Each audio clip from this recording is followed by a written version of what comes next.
Welcome to the Rugby Obsession Deep Dive. Before we jump in, please subscribe to Rugby Obsession YouTube channel and newsletter from the link in description. Yes, definitely do that. So today we have a really fun one for you. I want you to imagine a fly half who, completely fluffs long-range kicks, drops routine clearances, and throws himself recklessly into tackles. Just like tackles that actually hand the opposition massive attacking momentum. Right.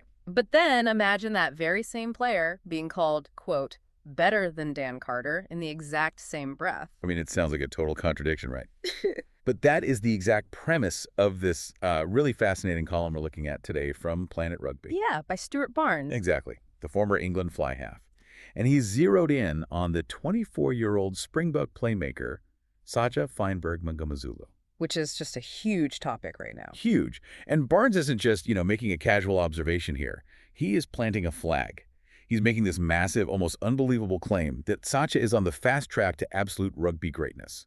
Our mission for you, the listener, today is to explore exactly why Barnes is making this wild claim and, honestly, to completely embrace his analytical methods here. Because they're brilliant. He really breaks down the mechanics of why a player who occasionally looks, well, entirely fallible is simultaneously being crowned as the future face of the sport. The hype is just massive. I mean, not only calling him the next Dan Carter, but saying he might actually be quicker, maybe even better. Yeah, better than the ultimate benchmark of the modern number 10. Which is like being handed the keys to the rugby kingdom, right? Yeah. Is that level of hype even sustainable for a 24-year-old? So Barnes validates it by mapping out a very specific timeline of his rise. He points out that breakthrough test year in 2024. Right, the early matches. Yeah, but more importantly, how that momentum just compounded.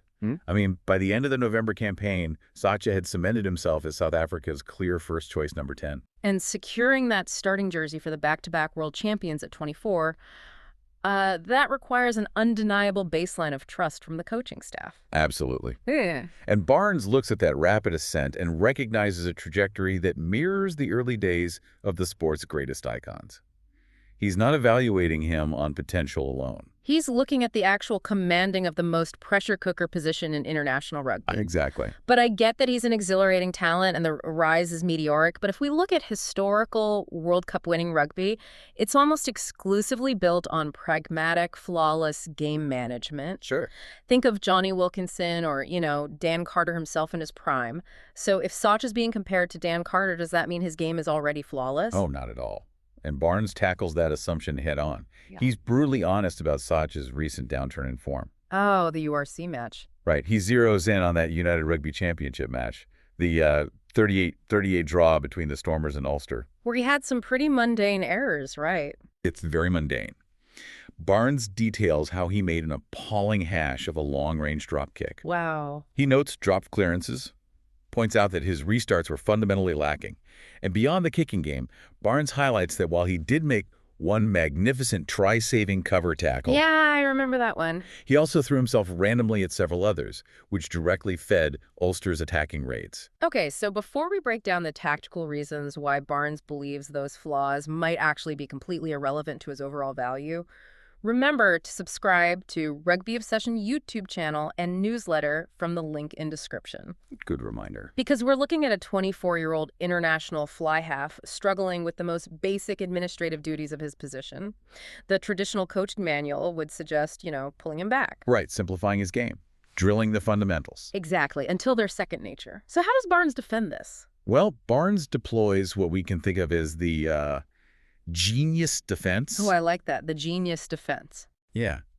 He explicitly states that while Sacha isn't perfect, he and Mathieu Jalibert are the most exciting fly halves in the world. That's high praise. It is.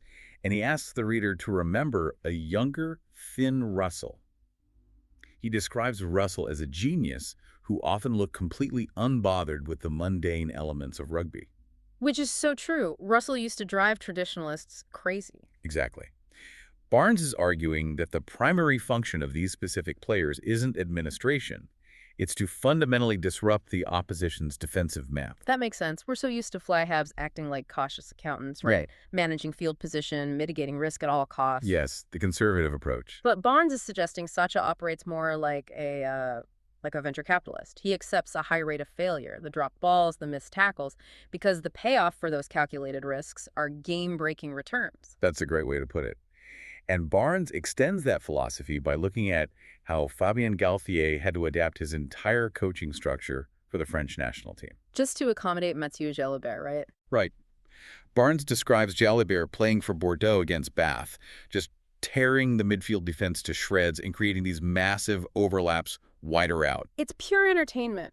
But is making attack look like child's play really enough to excuse the basics? Yeah. Are we entering an era where fly halves are pure entertainers rather than game managers? Well, Galthié eventually realized that the cutting-edge magnificence of an attacking 10 more than compensates for the odd defensive lapse. So the inspiration outweighs the execution of the basics. In Barnes's view, yes. The first and most important responsibility is to steer and galvanize the team through inspiration. It's a massive paradigm shift in how we evaluate the position. But for that venture capitalist approach to work, the returns have to be monumental. Excusing the basics only makes sense if the offensive output is genuinely unplayable. And the output absolutely justifies the risk. Barnes really grounds his argument in undeniable production. Even in that flawed Ulster game. Even then, amidst the dropped clearances and reckless tackles, Sacha touched down for 2 tries himself and added 11 points with the boot. Wait, 2 tries and 11 points in a game where he's supposedly played poorly. Exactly. That chaos and brilliance resulted in a massive individual point haul. And when you look at his international performances, the scale of his dominance becomes frightening. Oh, like the Argentina match? Yes. Barnes points to that specific match against Argentina as the ultimate proof of concept. Sacha accumulated a staggering 37-point haul. Including a hat-trick of tries. Yep.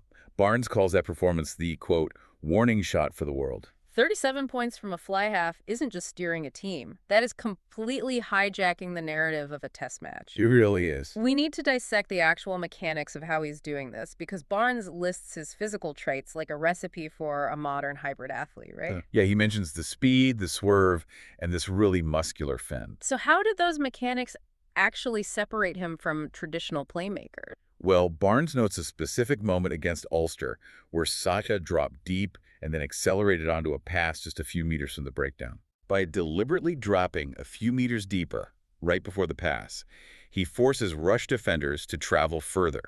Which breaks their synchronized defensive wall. Exactly. The line fragments. Some defenders overcommit, others hesitate, and then Sacha uses that world-class acceleration to punch right through the jagged seams. And that's where the muscular fin becomes a tactical weapon rather than just a physical trait. We're so used to fly halves catching and immediately shipping the ball wide to avoid contact. Just passing the buck, basically. Right. But a muscular fin from the 10 channel completely alters the point of attack.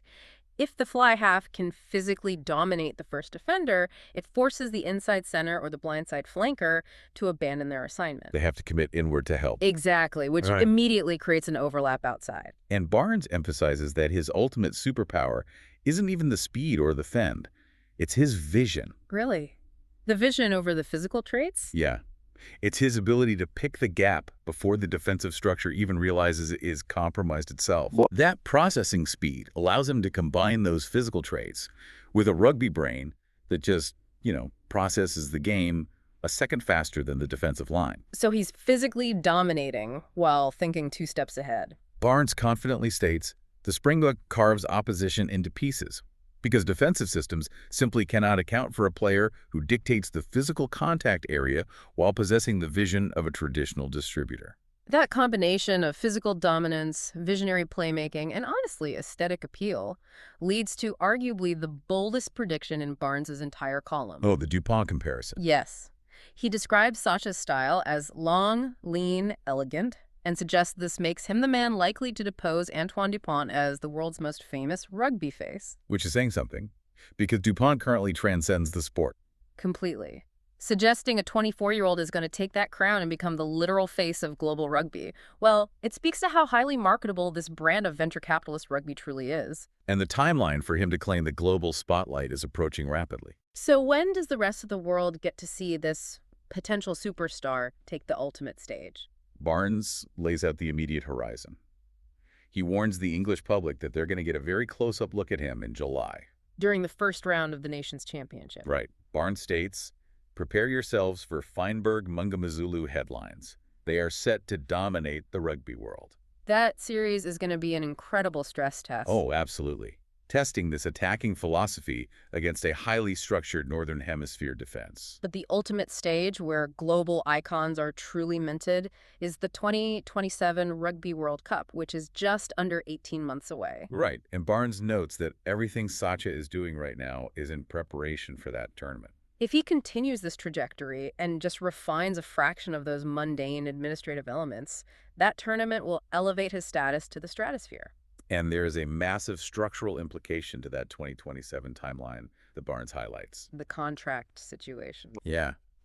Sacha's contract with the Stormers conveniently expires in 2027, the exact same year as the World Cup. That is just brilliant timing for him. Barnes suggests this positions Sacha to be rugby's most marketable commodity. A player with that level of leverage, assuming he delivers on the promise of being the next Dan Carter, well, he could command a contract that fundamentally alters the global club market. It sets up the ultimate cliffhanger for his career arc. I mean, he could step off the World Cup stage as the best player on the planet, totally out of contract, and ready to field offers from any club on earth. He'll be able to name his price. Exactly. Will Sacha stay in South Africa rooted where he built his legacy, or will his massive marketability pull him elsewhere? To France, to Japan. It's going to be fascinating to watch. For you listening, let us know what you think in the comments. We want to hear your theories on where this generational talent ends up and whether you think his attacking genius is enough to redefine the fly half position forever. Drop those thoughts in the comments for sure. And make sure to subscribe to Rugby Obsession YouTube channel and newsletter from the link in description. Thank you for listening to the Rugby Obsession Deep Dive, and we'll look forward to you listening to our next episode.